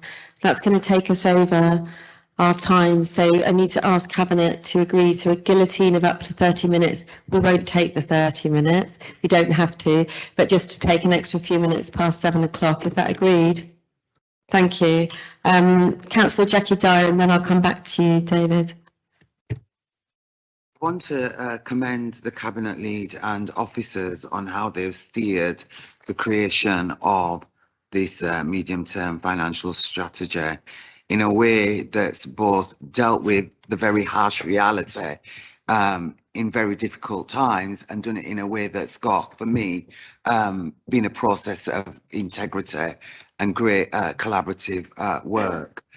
I would like to just emphasize perhaps the critical nature of doing the equality impact analysis on a regular basis, updating and reviewing that in a systematic kind of way.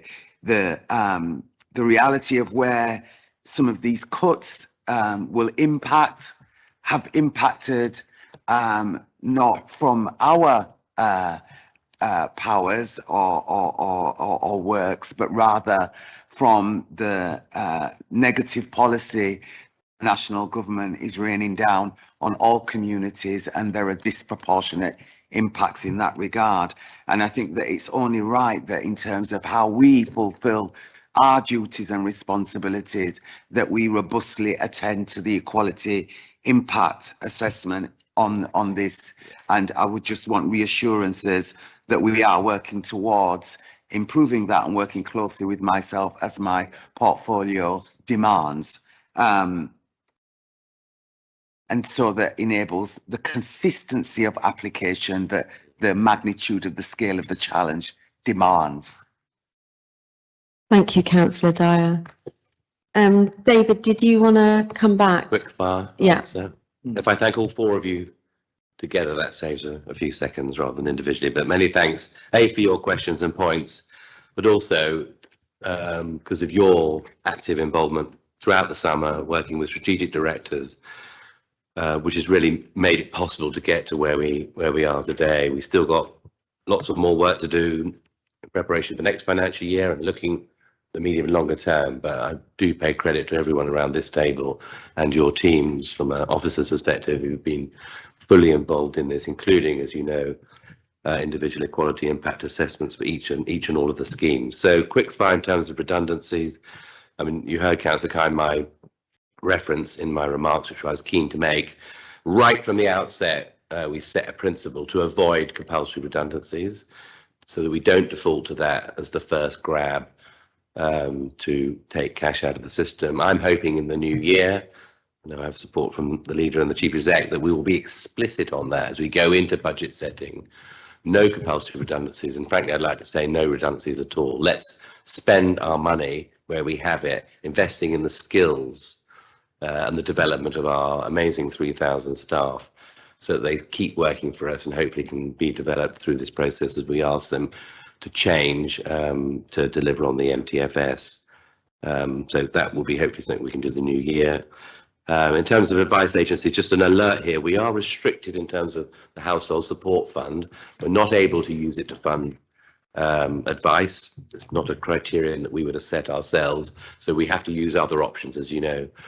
And absolutely, in order to make sure that we can provide that advice, support, signposting to people alongside providing direct financial support. And I've been hugely impressed by the Every Pound Counts campaign invented before I came along, which is totally focused on those who we believe are eligible for benefits and other support but aren't claiming it. I think there are 700 or so pensioners who are eligible for pensions credit but aren't claiming it. We're not forcing anyone to do that, but the campaign is about getting them to apply if they want to. Good for them, and also helps our bottom line because there's a management fee income not on the individuals, from the individuals that should add. And warm spaces in our libraries, as you spotted, and I think we're up to 27 already with many potential sites in the pipeline. And just for the record, they're updated daily on the website so you can see where they are. We want a warm space in every ward and more than one as we go through the winter. Councillor Dickson, you mentioned about reserves. I think the point's been made, and I think that's important to register here.